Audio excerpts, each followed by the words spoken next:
What's up, everybody? It's Monday, Master Motivation. My name is Jason Flame, coming at you from Moore Park, California. And today, special guest, I have Mr. Josh Arcemont. How are you, sir? Hey, sir, I love that intro. Hey, pretty cool, huh? Pretty cool. Kind of gets Yeah, me pumped up, like ready to go. It's like coming through the curtain of a pro wrestling match. So, love it, hey, man. guys, for those of you watching and those of you that will watch later, whether it be on our Facebook page or our YouTube channel, just want to remind you the purpose of the video and why I'm doing this, where this all started. So, obviously with COVID in 2020, kind of got a lot of people down a bit, kind of needing a little extra motivation, right? So I sat down and said to myself, there's been a lot of people that have motivated me and inspired me in so many ways. And what better way to motivate other people by highlighting those people that motivated and inspired me? So, Josh, you came up on that list, and I'm super happy to have you on the show today. Thanks, man. It's an honor. I know it's been a long time since we've actually met each other, seen each other in person, and gotten a chance to catch up. So this is kind of neat to do it this way. I appreciate it. Yeah, for sure. It is a great way. I mean, because obviously you're out in Texas, right? That's right. Houston, So right outside of Houston. and here I am in California. It's been a bit since going to the Maya Super Show and some of the events that we would normally see each other. As a matter of fact, I remember the first time that I met you was at a Maya Elite seminar, and you were with Mr. Cantu at that time. You were still one of his instructors before you opened your own school, and Hmm. I knew then. By the way, I knew then, even when you were coming as his instructor, an instructor at his school, that you were going to do great things. I saw the energy radiating from you, and you're always engaging. And then to follow you on Facebook over the last several years and catch up with you over the years at the Super Show and other events, it's just it's been great. So super happy to have you, and just spread some more positivity with you on the show. Yeah, awesome, man. Yeah, same. I remember, I guess it's been like 15 years. I was trying to think of like the last time or the very first time we met, and it had to be like 15 years ago. So It, we've been it doing this was. a while. Yeah, well, I remember Mr. Cantu and a couple others were some of the first few schools to jump in on the elite program when it Yep. first kicked off, and it's awesome to see that so many are still a part of it, and you're doing awesome. So we'll talk all about what you're doing now, but before we get there, before we jump ahead to the present, let's talk about your childhood, kind of growing up. Did you Hmm. grow up in Texas? Well, I was born in Minnesota. Okay. My mom. Let's see, where do we start here? So I was one of two kids my mom had. I have a younger brother who's 18. We lived in Minnesota until I was about 2 years old, and then she moved us, my brother and I, by herself down to Texas just to start a new life and start a new beginning. And so grew up here in Texas and have been here since I was like 2 years old. So as long as I can remember. But all my family's from up north, Minnesota area. So every summer, every winter in my childhood, we'd go back up there. So it's kind of like my heart's there in Minnesota, but I've always lived here in Texas. So, but and yeah, and go ahead. talking about growing up in Texas. What are some things you remember Yeah, as a child? What were some of your hobbies growing up? Obviously, we're going to get to talk about martial arts, but maybe even yeah. before that. Before that, well, so I did everything. I played a little bit of everything when I was a kid. I did soccer, I did baseball, swim team. I tried tennis lessons, bowling lessons. What else? I played the viola. I played the drums. I mean, you name it. I kind of tried everything. My parents were really big on letting me try different things, and not necessarily like cornering me into like one specific thing. So I tried a lot of different things. And what's funny is I actually tried karate before all of them. And Mm, maybe we'll get to that later. But I did karate for a little bit, maybe a year and a half, and then kind of got bored with that, and then moved on, tried all these other sports, and came back to martial arts when I was a teenager. got it. So, Yeah.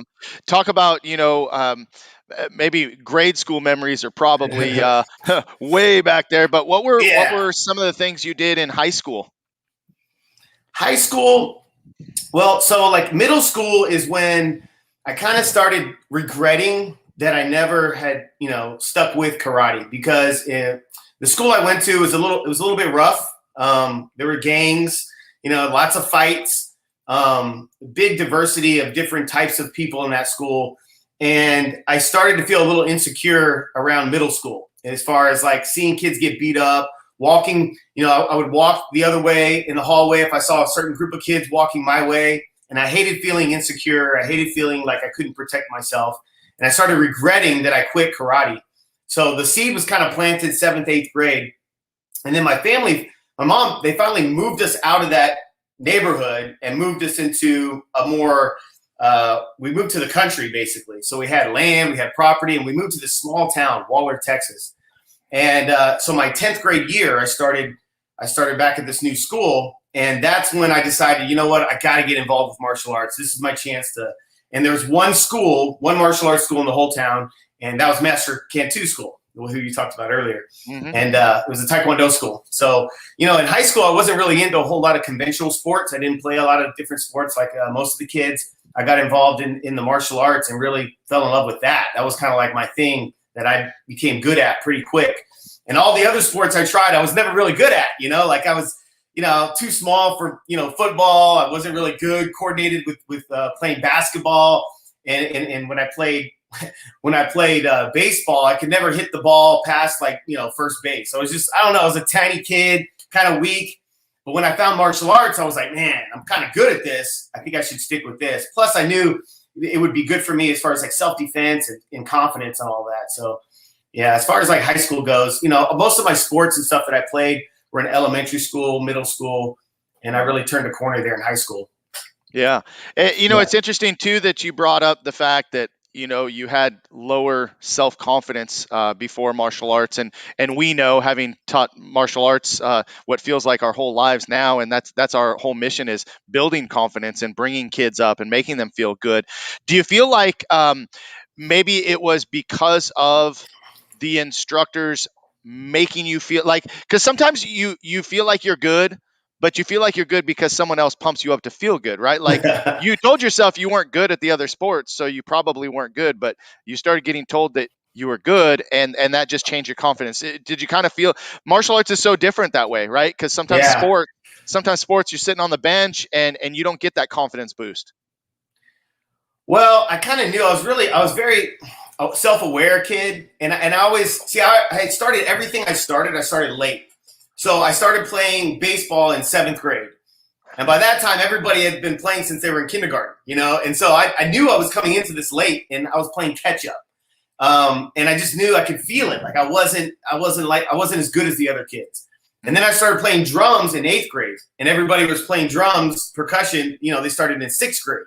So I was behind on that. And what's funny is when I started martial arts, I was 15, when I started really training again, getting back into it. And I thought, man, I started late again. Here's something that so I looked around, and all the 15-year-olds were already black belts and winning state championships and national championships. But the funny thing is, after 2 months of training, my instructor came to me and he was like, you would be good. You should fight at this tournament coming up. We have the Texas State Championship. You should go fight in this tournament. I was a yellow belt.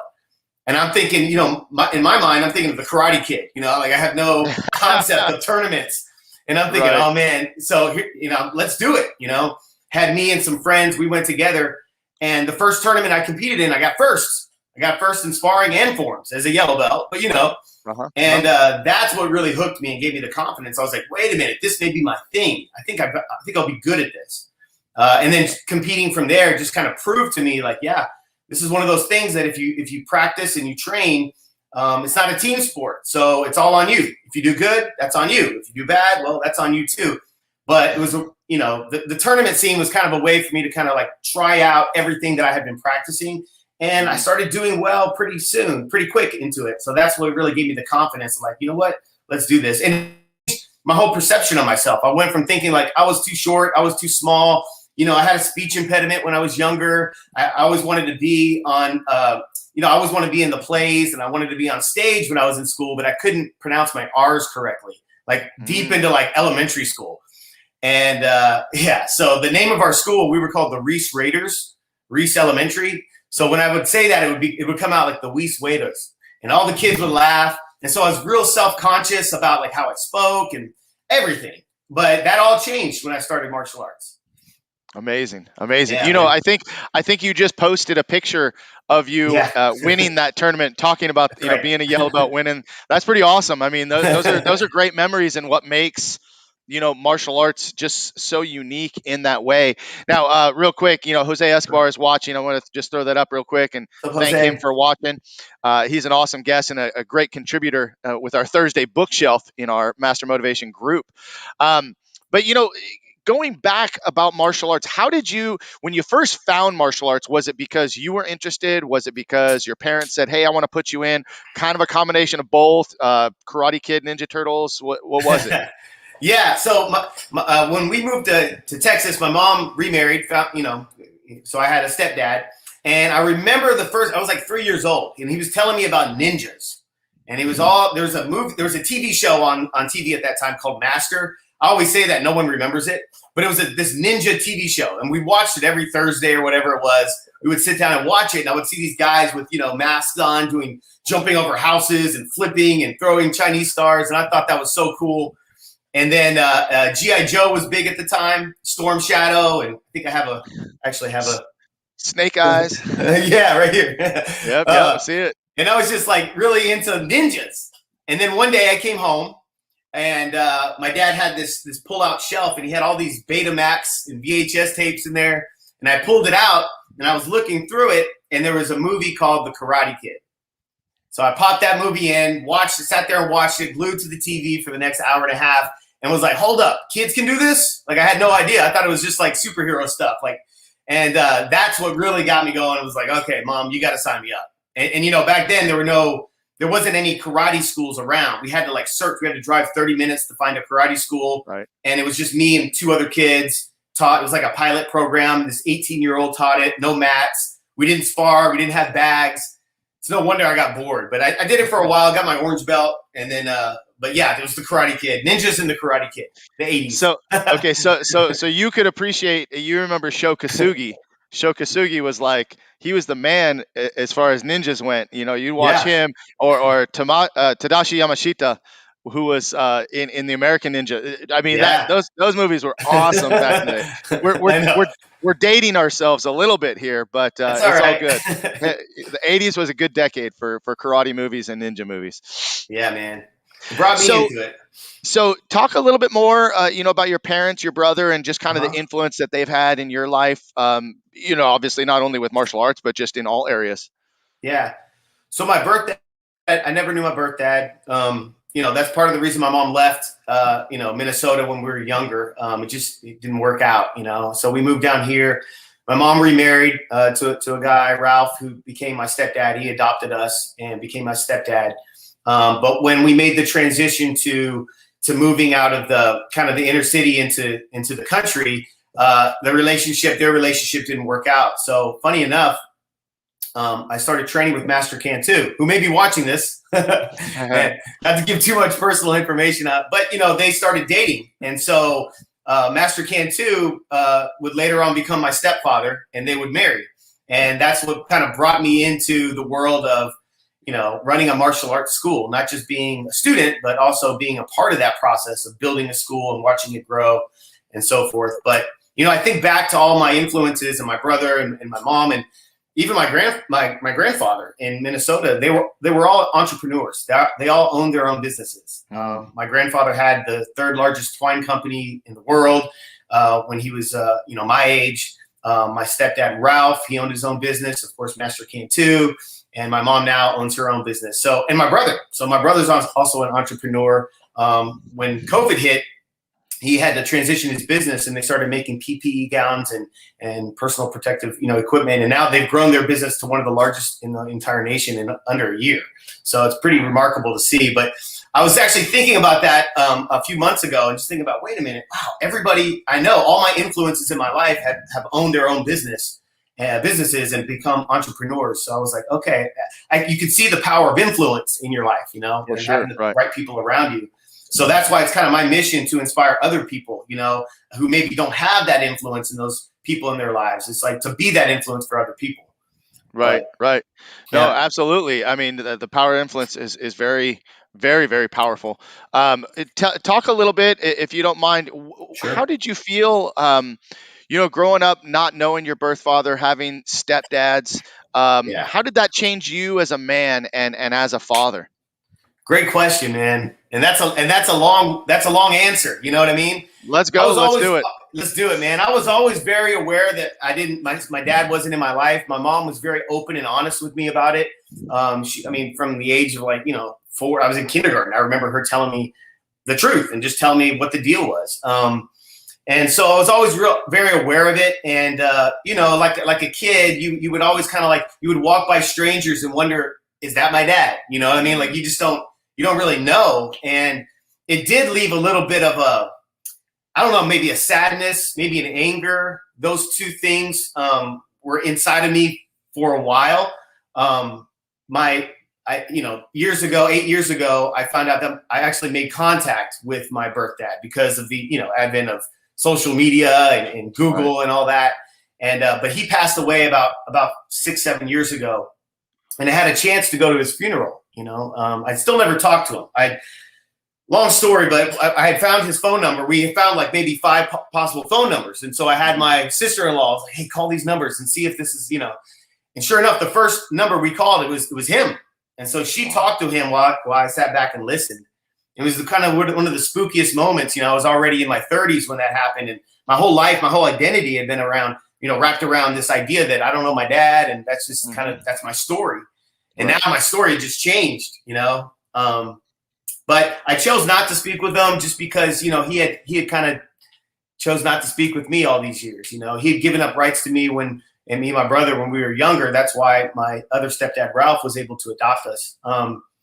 So anyway, he did pass away. I did go to the funeral though. And it was great closure for me in a way because I was able to go there, pay my respects, meet the family, hear stories and whatnot. Mm-hmm. And sometimes I wonder should I have, met him while he was here, but I don't really tend to think in the terms of regrets in life. So, but yeah, it did leave a little something in me. I was always a little angry. My stepdad, Ralph, was a little hard on me too. So there's lots of stories there. And I think that anger and that I'll call it anger, that anger, I needed an outlet for it. And martial arts was just the outlet, I wasn't a bad kid at all. I was actually a really good kid. I'm a rule follower. I was squeaky clean, never got in trouble. But I was always had this something inside of me. And when I found, martial arts and I was able to kick and hit and punch and all these things and go to tournaments and hit people, I was like, yes, this is what I needed my entire life. That's what got me hooked. But it kind of stemmed, I think it was from kind of not having that father in my life. And then later on, my instructor became my stepfather, and that's a whole nother story. Right. Yeah. Well, so talk a little bit. You have 2 children, and I have to be honest. My wife was like, he has a 20-year-old. Like he looks 20, and I'm like, yeah, he's looking pretty good, But you have 2 children yourself, and so how does that whole everything we just talked about, how does that play into your role as a father and how you choose to parent and what thoughts go through your mind with that? Yeah, man. So, I definitely, the thought is I don't want to be like my dad, I want to do the opposite. He taught me a lesson, was when I was younger, I was mad about that lesson. But as I got older, I realized it was a valuable lesson. Mm-hmm. He taught me what not to do.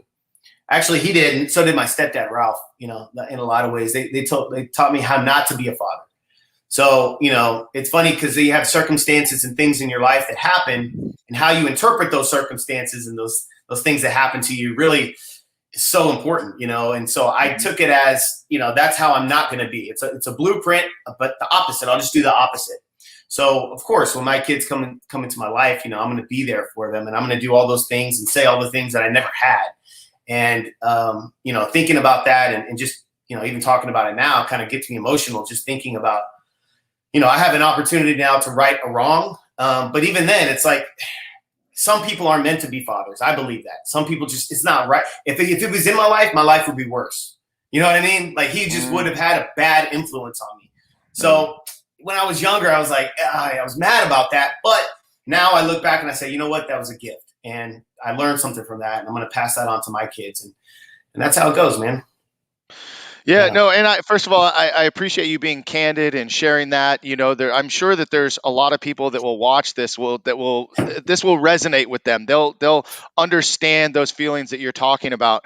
And it's funny that you use that the term that it taught you a lesson, right? And you Mm, learn. I often tell my students and my children the same, is that when you watch people, you will either learn what to do or what not to do. And so, right. it's all a matter of perspective and how you take that lesson. So I appreciate you sharing with that, because I know that's maybe a little bit raw, but I think people will really enjoy listening to it. No, and I don't mind. I like my wife's always like, why do you share so much? I'm like, but that's what we do as as teachers, as mentors, as leaders. Like we have to share. We have to be a little vulnerable because people can relate to that. I mean, I'm not perfect. I haven't had a perfect life. And so in sharing our stories, people can connect, like you said, they find a part of that story that's like, hey, that's part of my story too. Right. And so now the words that we say and the teachings that we can get out there and teach become more powerful and impactful because of those stories. So I don't mind sharing. My life's an open book in that way. Well, and I really appreciate that. I Yeah, have a man. lot of I have a lot of respect for people that think that way, because, Yeah. like you said, your story, your lessons, your experiences could help someone, and that's exactly what you just said. If I could help somebody Right. by utilizing my story, that's a powerful thing. So let's talk about, as you started to compete, you got involved in martial arts, kind of from there, how you went on that progression of deciding to open your school. Let's Yeah. go that route. So senior year high school, right? The teachers start asking you, what are you going to do? Where are you going to go? Are you going to college? What do you want to be when you grow up? That sort of thing. And in the back of my mind at that time, I was like, I want to be a school counselor or a PE coach. And I was doing really good at martial arts, coming up in Taekwondo, about to get my black belt. And I said, hey, wait a minute. A mentor, right? Like a counselor, PE coach, martial arts. Like, wait a minute, let's just do the martial arts thing, right? Let's just teach. Maybe I could have my own martial arts school. And then my mom, ends up marrying my martial arts instructor. And I'm like, whoa, this is like God's plan. This is like, it's all happening for a reason. Like, all these things that I complained about my whole life. And I just found this new thing that was giving me self-confidence and self-esteem. And now, like, it's all happening. I get goosebumps just talking about it. So it was like senior year in high school. I said, that's what I'm going to do. I went to college for a year and a half, but my head, man, was always, I got to get back to the school. I got to start teaching. I want to keep teaching. I started teaching a little bit right after college. And that's all I thought about. That's all I dreamed about. I would doodle different drills and, while the teacher was talking. And finally, a year and a half into it, I told my parents, I was like, you know what? I just want to follow my dream. I just want to teach. That's all I want to do. And my parents were really cool about it. They said, oh, that's fine. If you don't want to do that, that's okay. But you got to give yourself 100% to this teaching thing. And I did. So for the next 10, 15 years, I worked for my parents' school, so from like 18 years old to 30, 31, 32.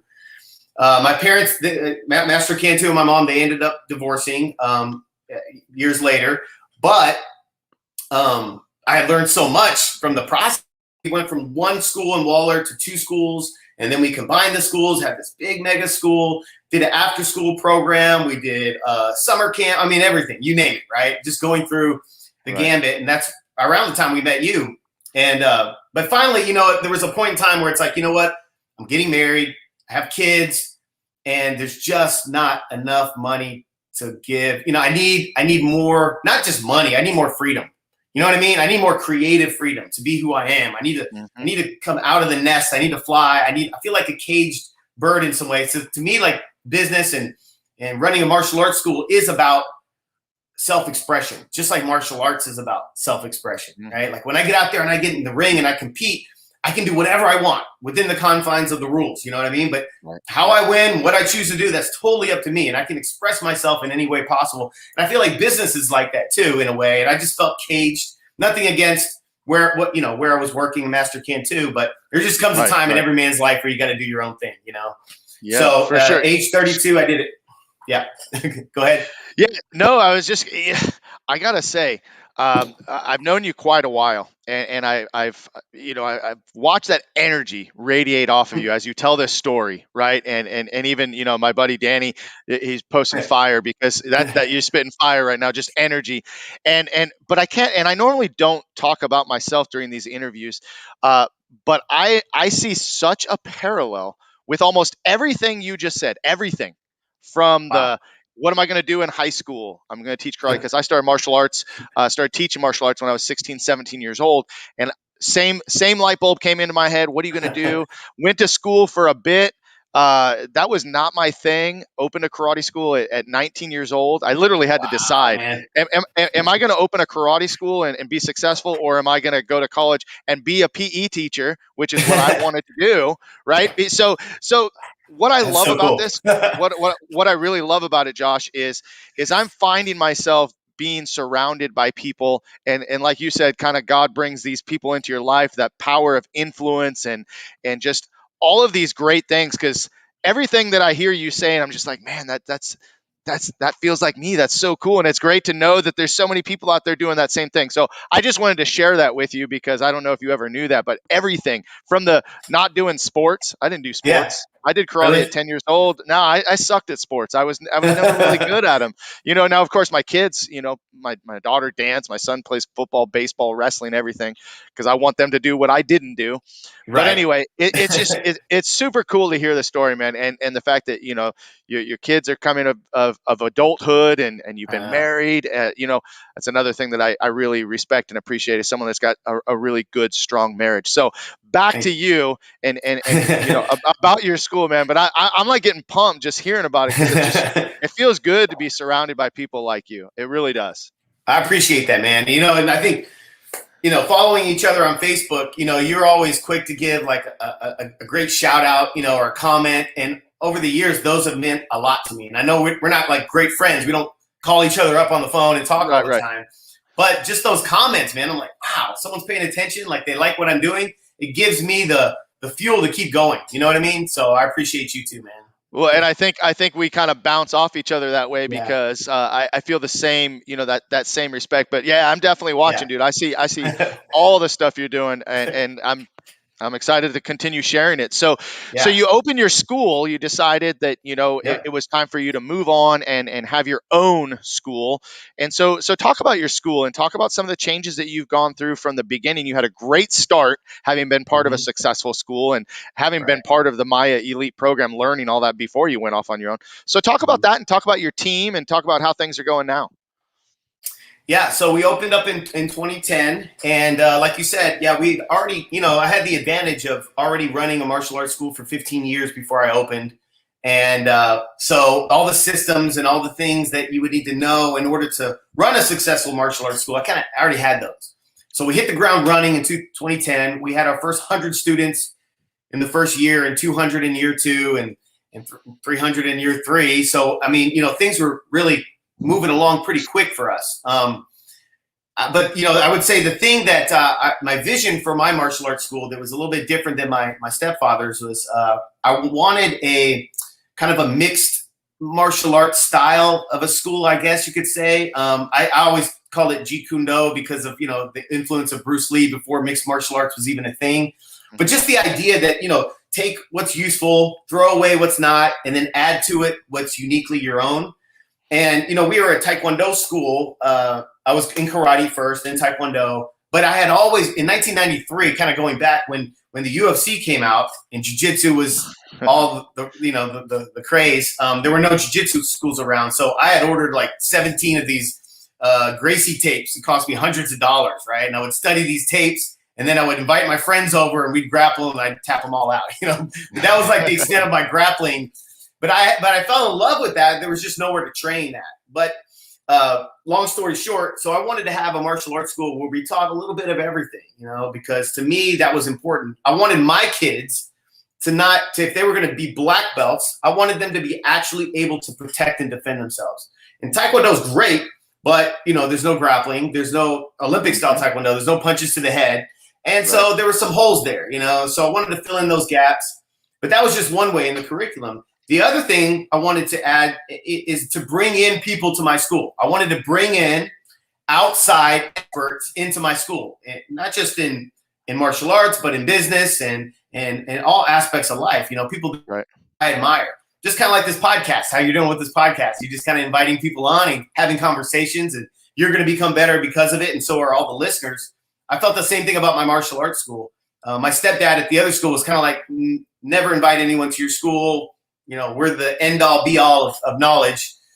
So I took the opposite approach. And so day one, I started inviting special guests out, Kovar and Roland. I had Melody out. I know and a lot of Olympic champions. And that's kind of been my thing, I guess, every year or so.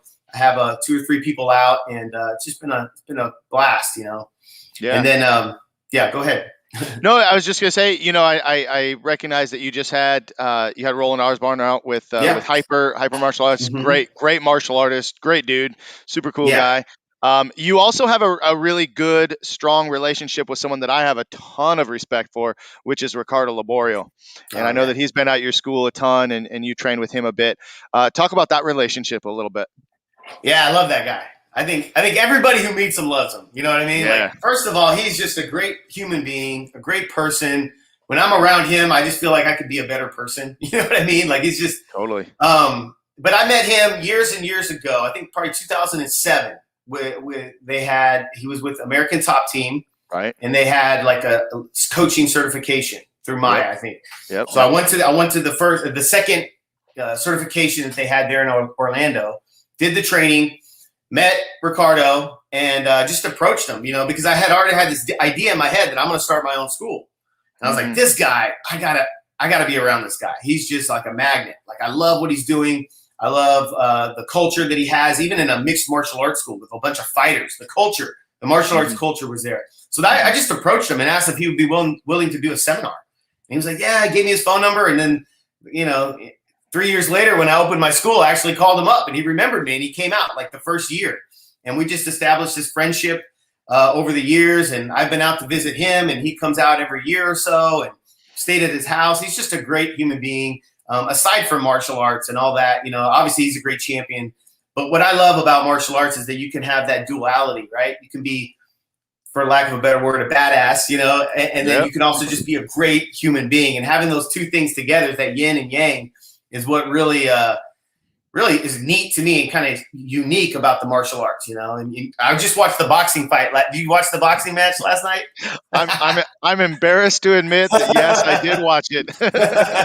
my daughter is rooting for Logan Paul. I'm like, this is all a work, right? Like, this, like, you don't get it, but it's okay. But I'm listening to those commentators, and I'm listening. The culture in boxing is just so different than the martial art. It just blows my mind. Yeah, you know what I mean. So take a page out of, and I'm a huge pro wrestling fan, but take a page out of WWE, and you might as well just have Vince McMahon promote it. I wanted to share a story. Ricardo Liborio will be on the show a little later this year, so I'm really excited to have him. But one of my favorite stories about him, and anytime I ever talk about him, is we had him out for a seminar. We did the same thing. We were in the ATT program, and he came out to do the seminar. And I remember we're getting ready to go out to dinner, something like that, right? And we're walking out, and he puts on this hoodie. And I'm like, oh my gosh, that hoodie is so cool. He took it off and he just gave it to me. And I'm like, bro, are you what? And I swear I wore that hoodie until it had holes in it. I wore it, and every time I wore it, I thought about, this is a man who is highly successful in his career and as a man, just such a phenomenal person. And he just literally gave me the shirt off his back. Like, that to me will forever remind me of what Ricardo Liborio is. Jason, he did that the first time I met him. He gave me his fight shorts, and they were too big. But I was like, no. He gave me his fight shorts. And then he was just here. He did the same thing to one of my students. It was like, I like your shirt. He gave him the shirt. I mean, this is what he does. It's crazy, right? But it's like literally the shirt. And like you said, he's someone who has such a high stature in the martial arts world. Everybody knows him. People respect him all over. But he's so humble. You wouldn't know it when you talk to him. He doesn't have that, I'm better than you. You should, I'm important kind of vibe. You know what I mean? Some people do, but yeah. Well, he's a great guy. While we're on this subject of mentors and people that have influenced you, you brought up Dave Kovar, of course, Roland Osborne, Melody Johnson. Talk about talk about some of the other people that maybe have influenced you, or just specific examples of those people. Yeah, there's so many. I always say that one of my missions in life is to lead a life that is inspired. And so, but you got to search for inspiration. You have to constantly be in search for that. So, one of the best gifts I was ever given was when I graduated high school. Someone who earned their black belt with me. He was much older than me.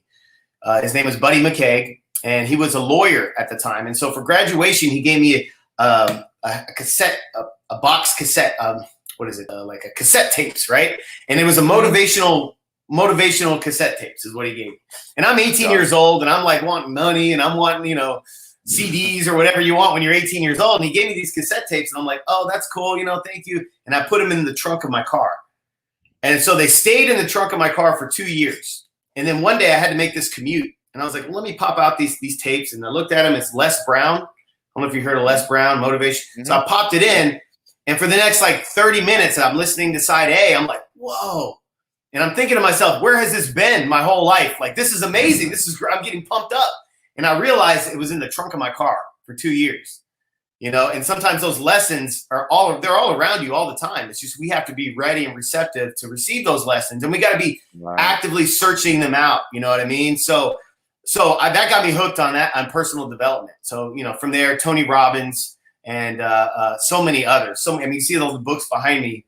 Just reading and bringing people into my life that really changed my mindset, changed what I believe to be possible, and changed the way I interpret my life. And now I kind of look back, and a lot of the things I say to my students, if I really were honest with myself, were things that I have read or I was influenced, when I was younger, things I listened to or people I was around. So it's not really just any one person. It's, podcasts I listen to, books I read, audio books, people I bring in, all sorts of things like this, where I would just tune in and listen. I don't even listen to the radio anymore. So if I'm working out, It sounds crazy, but if I'm working out, I'm listening to something. Like I want to make sure I multiply my effort and my time. So I'll listen to podcasts, audiobooks, jot notes down as I'm working out in between sets because, I don't know. It's just me. Right. But so who are you listening to now? Who are some of your favorite podcasts? Oh man. So let's see. Well, I like Joe Rogan. I like his when he brings he brings lots of different people onto his program. And so you get to have different opinions on different things, from science to sports. But I like Joe. And I'm currently, as far as podcasts right now, that's what I'm listening to, but I'm really big on audiobooks. So I'm really diving into a book right now. What is that? It's on the EOS system in a business. I don't know. I forget the name of it, but there's multiple books. So I bought the whole series. And it's just about applying a system to your business on how to manage your team, how to have team meetings. And it kind of lays it all out for you in a systemized way. But I mean, next month, it'll be something else. You know what I mean? It's just always something new. Right.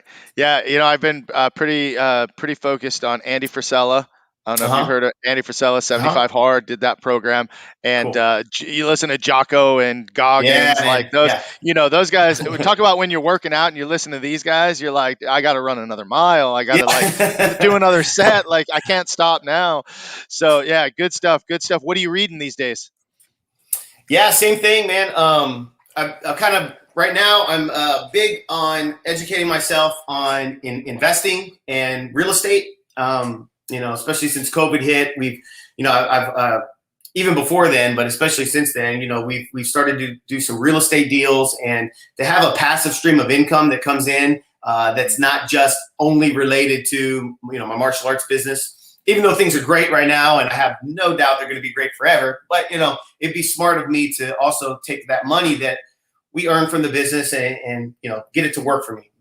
Go up and deploy it, so they can bring back money in a passive way. So really looking into different investment streams and ways to invest with different people and so on and so forth. We actually bought our martial arts school location, the building. It's actually it's not just a standalone building, so it's a business complex. And so we have 8 tenants in there. And so we bought that 5 years ago, and it's been a big help during this whole thing as well. We were able to refinance and pull our original investment out. And one thing it's taught me too is to go in to deals with teammates. So we have a team of people that went in on that deal with us. And what that's done is, like, you have a lawyer on the deal, and you have someone who's an AC repairman, and you have someone who, you have all these people who can help. And having a team around you is really, really, I think, important. And it's really shown me that it's true in business, it's true in life, but especially if you're not super, educated on one particular thing, ask, find a team of people who can help, and you never know. But Right. as far as like books and stuff right now, that's kind of what I'm diving into at the moment. Good for you. That's awesome. Well, Yeah. I believe if you saw my post today, it was inspired by you, because I think you posted it and I took it. But you talked about Yeah. having passive income, right? You got to have one that's Yeah. your hobby, right? You got your hobby, the one that keeps you in shape, the one that keeps you creative, and the one that makes you money, right? And it's That's kind of right. cool to have all three. So yeah, thanks for sharing that. Yeah, see, I'm always watching.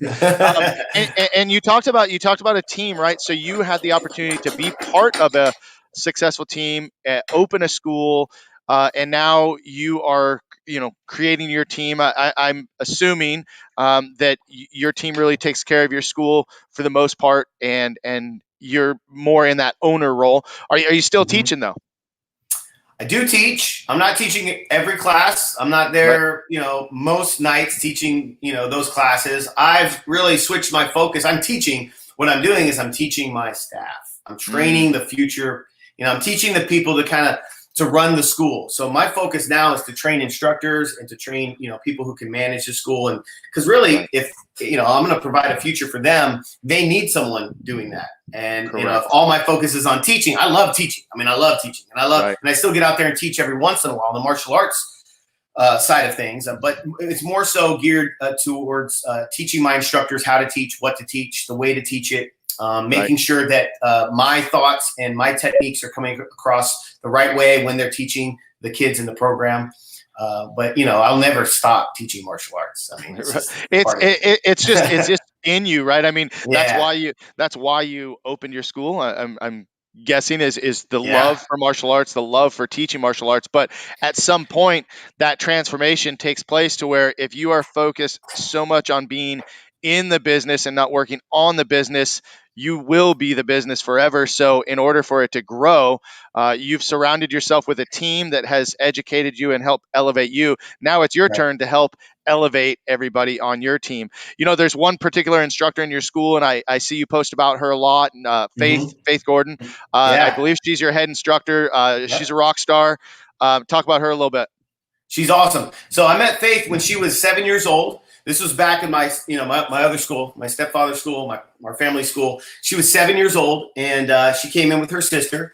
She got to, she was around a while, year and a half, and her mom was involved and did my mom's kickboxing class. My mom had a kickboxing class at the time, and it was a family martial arts school. But long story short, she ended up leaving. They moved away, and when I opened Hero, which is the name of my martial arts school, Hero Martial Arts Academy, when we opened Hero in 2010, I just sent a letter out to all old students that I knew that had kind of moved on or moved away, and it Right. just so happened that she was living close to where the new location was. So our grand opening, she came in and signed up, and right away, I would say within the first few months, I saw something in her. I saw, number one, the first thing I saw was what she was asking good questions, and whatever I told her to do, or whatever advice I gave her, not told her what to do, any advice I gave her, she would take the advice and she would do it. So if I said read a book, she would read it. If I said fix this or fix that, she would do it, and then she would come back and ask for feedback. And that's so rare, you know what I mean, to have someone, Totally. because sometimes we try to force it on people, but Right. like she had it. She wasn't the most confident person, but neither was I when I started. But I knew we could build off that. Because I knew it, because I saw it in myself and I've seen it in other people.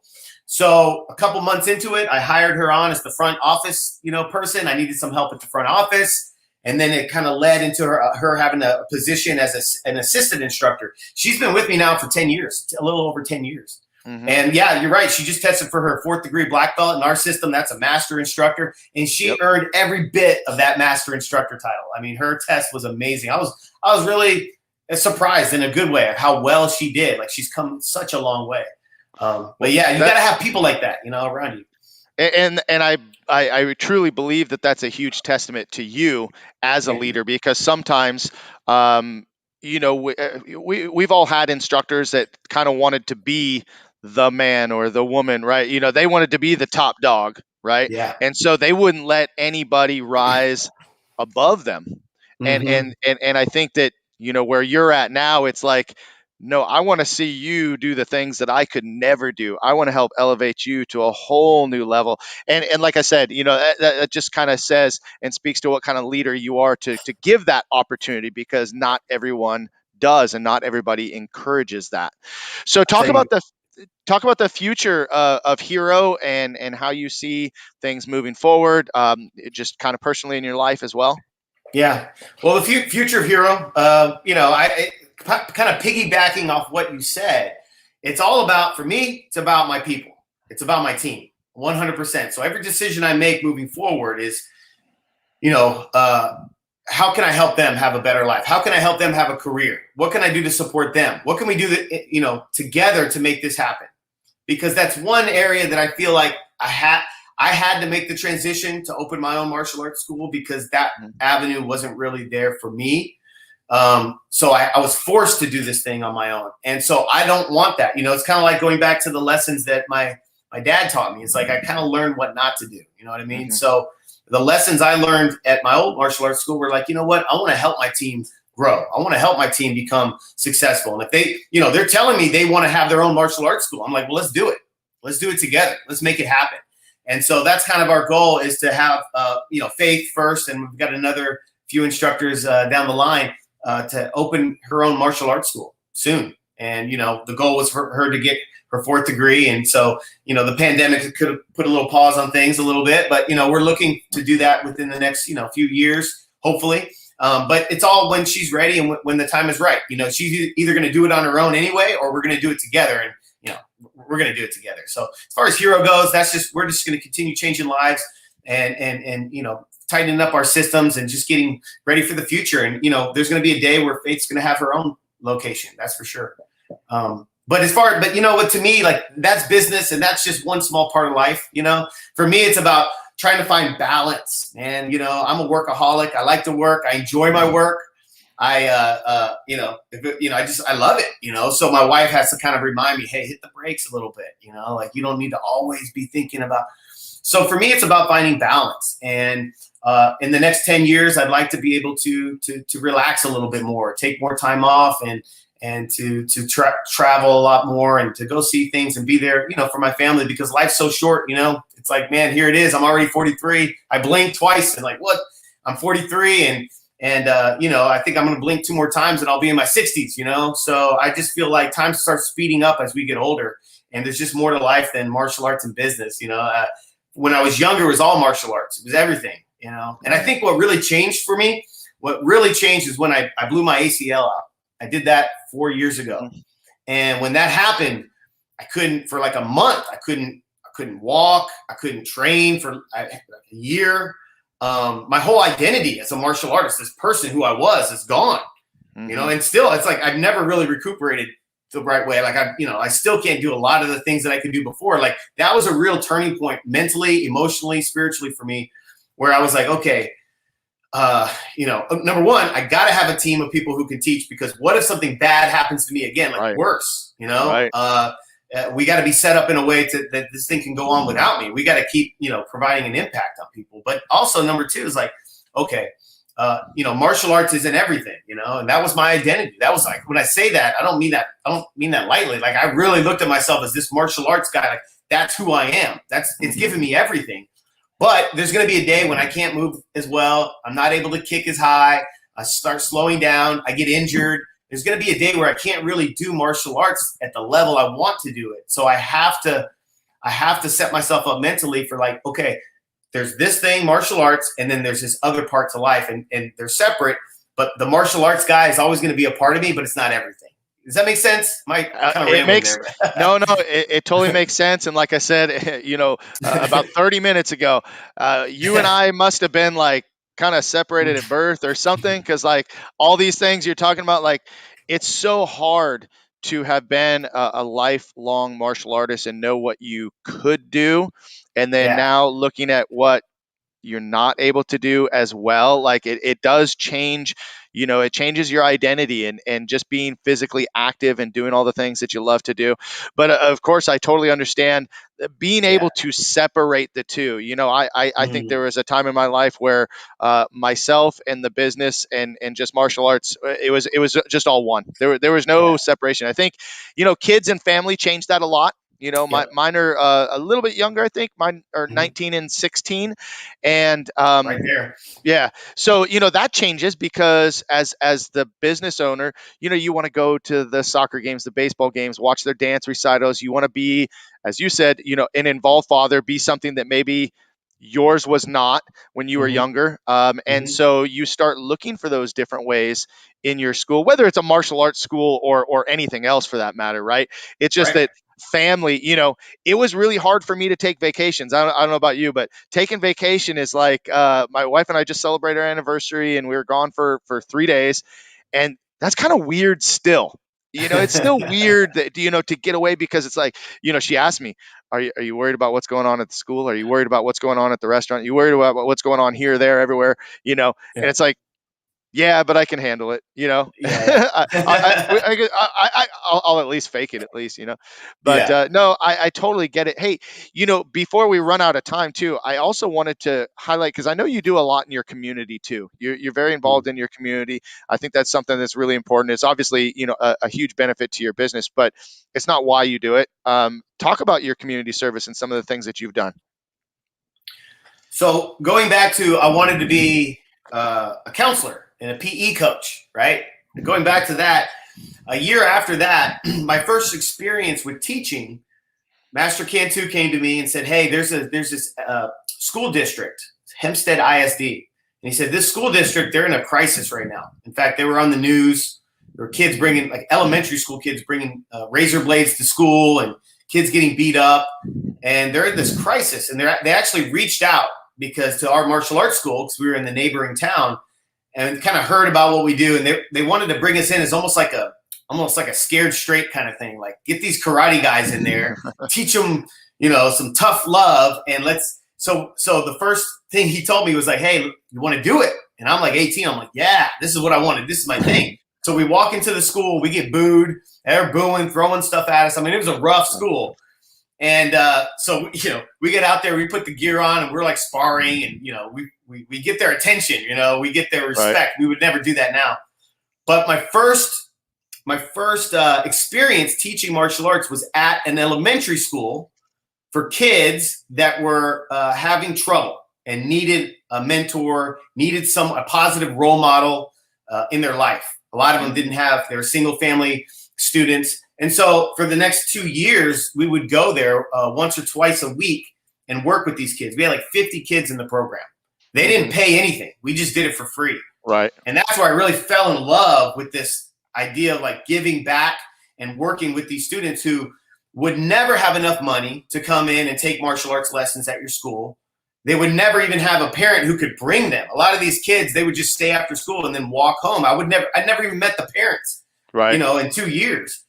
So we started doing these school talks all around. And when I opened Hero, we just kind of started the same thing, and it's one of those things, like, it's a labor of love. I feel like martial arts has been given to me, by God as a gift. It's just one of those things, like, it's one of my gifts. And the only thing I can do with that gift is to pass it on. It's my Mhm. duty to do that. That's the purpose of life. We can't take anything with us when we die. When we're gone, we're gone. The only thing that our life really gives meaning to is what we've given to other people. Mhm. And I say that all the time. And it's not about like you give money. It's about what, your time, you've given your love, you've given your inspiration, you've given all sorts of lessons. And if I can pass that on to these kids, that's it. That's going to be my legacy. Right. That'll be my legacy. At my father's funeral, I remember, talking and saying, like, this is his legacy. And it wasn't much. I kind of said it tongue in cheek in a way, like, people took it different ways. But in my mind, I was like, this is it. This was this is all he's created. And in my Mhm. life, he didn't matter much. So I think it kind of comes back. Maybe that's the motivation there too, a little bit too, is like, I want to leave a legacy. I want my life to have meaning. And so when I talk about community service, when you ask me about community service and I talk about doing these school talks or doing these programs for all these different schools, that's what it's about. I mean, I love all my students at my school as well, but it's the ones who will never get a chance. And even I can just have one lesson with them, one time where I can plant one seed. Maybe that seed will grow. Maybe it'll grow. And I think it will. I have the frame of mind, like, you know what, one word can be a huge impact. And I let them know my door's always open. You guys are always welcome to come in. And I've had a lot of students that through the years who were never actually students at my school that I've stayed in contact with, and, you know, wrote me letters and told me that, you know, what I said really helped them. So, man, that's kind of my motivation there as far as helping the community. Yeah, that's a super powerful statement too, that, you know, you have recognized the fact that martial arts and the leadership skills and all the life skills that you have adopted and made as habits, those are your gifts. And as an unselfish leader, you choose to share them with everybody around you, because, you know, the reality is, like you said, if you change one person, that one person has a ripple effect that will run through the rest of their life. And I mean, that's, you know, when you really sit back and think about that and think about how powerful that is, you know, that one kid that could have gone the wrong way. You know, I know that we all have students in our school that we could see it. You could see that they're just, man, they could go one way or another. And the fact that they stay here just one day longer keeps them on the right path just a little bit longer. So, you know, I really appreciate and respect what you do. You know, it's one of the things, I don't know anybody that does as many school talks as you. You know, and I could see that you love it. I mean, and you just explained, you know, where the motivation from that comes from. So what a cool way, by the way, that you wanted to be a PE teacher. Yeah. And then here you are That's teaching right. karate, you That's know, right. in the schools, right? So Have you ever seen that movie Only the Strong? It came out in the 90s. It was yeah, about dude, this capoeira Mark guy. Casas, yeah. That was the same year I started doing that after school program. And that was what was in my mind. Like, I'm going to turn these kids' lives around. I'm going to make sure they stay off the streets, you know, and this kind of thing. So that's all. I always think about that movie in my I head. love that movie. Good soundtrack too, by the way. Yeah, We probably used that soundtrack for about, I don't know how many demos we did. That's That funny. and Top Gun. Yep. Well, hey, we're getting ready here to wrap up, and I definitely appreciate the conversation and just everything that you shared with us, for being kind of raw and real. That's, you know, something you don't find it very often. You know, you see a lot on social media that's not as real as you might think. So I appreciate you, and appreciate you putting that out there. Take just a minute. I call this the master minute. Take a minute just to talk to everybody that's watching or will watch this later, and give them, you know, just one more bit of advice or a little bit of motivation to leave them with today. Well, I'll leave you guys with this. These are the three things that I teach my students, my staff, and, you know, all these kids that I mentor. And I say that the first thing we need in life is we got to have focus. All right. We have to focus on what's important. And we got to be crystal clear about what we want out of life. You know, what kind of life do you want to lead? Who do you want to be around? Who do you want to influence? Where do you want to go? And be crystal clear about what you want. That focus is really, really important. So, you know, writing down your goals and being around people who have the same vision is really powerful. And then that's the easy part, you know, to stay focused on. Well, I say it's easy, but you have to be consistent, because a lot of people lose focus. You know what I mean? And to be a great leader, I think being a part of being a great leader is you got to have that vision that other people can't see. And to me, vision and focus are interrelated. So focus is the number one thing. And then the hard part is you got to have the discipline to actually do what needs to be done. Discipline is key. And discipline is like a muscle. If you work out every day, you're going to get stronger. If you stop working out, your muscles, you know, they're going to atrophy. I know, because that's what happened with my leg when I had my ACL surgery. Right. And so the deal is you got to keep at it. So the discipline has to be used every single day, even in the small ways, because there's going to be a time in life where you're going to really need that discipline. I mean, it may be life or death kind of thing. You know what I mean? But that discipline is what's going to push you through. And so just stay disciplined, stay focused on what you want, stay disciplined, and then just go out there and have the confidence to take what you want, you know, and take risks, you know, and it's okay if you fail, because during those failures, that's when you're going to learn so much, right? It's just, we all know this, but we're afraid sometimes because we're too comfortable. And I say your confidence is only as big as your comfort zone. If your comfort zone is small, your confidence is small. So we need people in our lives to push us out of our comfort zone. that's what I do with my students. That's why I have people in my life, mentors and coaches that I hire to push me out of my comfort zone a little bit, because I know that if I can get out of that comfort zone, it's kind of like when you go into a pool when it's cold outside. You get in at first, it's cold. You're like, but if you stay in there for like 3 to 5 minutes, it starts to feel normal. It's not cold anymore. And that's the same thing when you get out of that comfort zone. It is uncomfortable at first, but if you just stay there a little bit longer, it will now become normal. And now your confidence grows as that comfort zone expands. So those are the three things: focus, discipline, and confidence. And look for opportunities to expand those in any way you can. I love it. That's it's awesome. It's really Cool, really man. cool to hear you say that.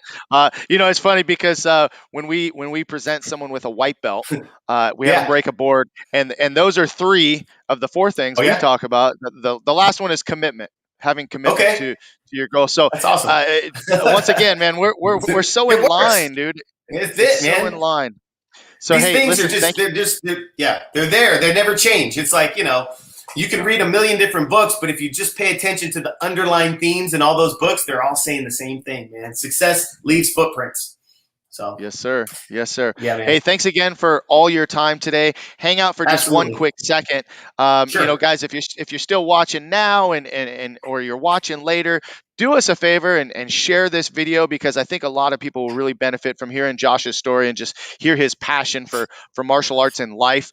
Just a reminder, coming up next week, we have Mr. Dan Birchfield.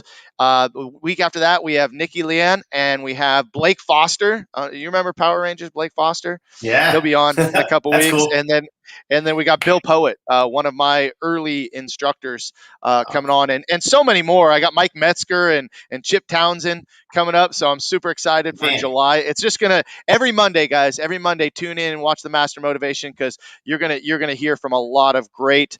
Not just martial artists, but just great people that are doing a lot in their community. So, Josh, thank you so much for hanging out with me today and having this conversation. I look forward to seeing you maybe at a super show or another martial arts event, or we'll have to do this again sometime. Yeah, man. I appreciate the invite. It's been fun. I look forward Yeah, to listening every Monday. This is awesome. Keep very doing it. cool. Very cool. Well, hey, and feel free to contribute. And anybody watching, Yeah. join the Master Motivation group. We're a group as well, and we're over 500 strong of like-minded people. People that have that focus and that confidence and have that discipline, right? So, feel free to join that group, guys. I'm going to close out the show just by playing the video, and thank you one more time, Josh. Have a great day and make it an awesome week. Bye, guys. Bye, guys.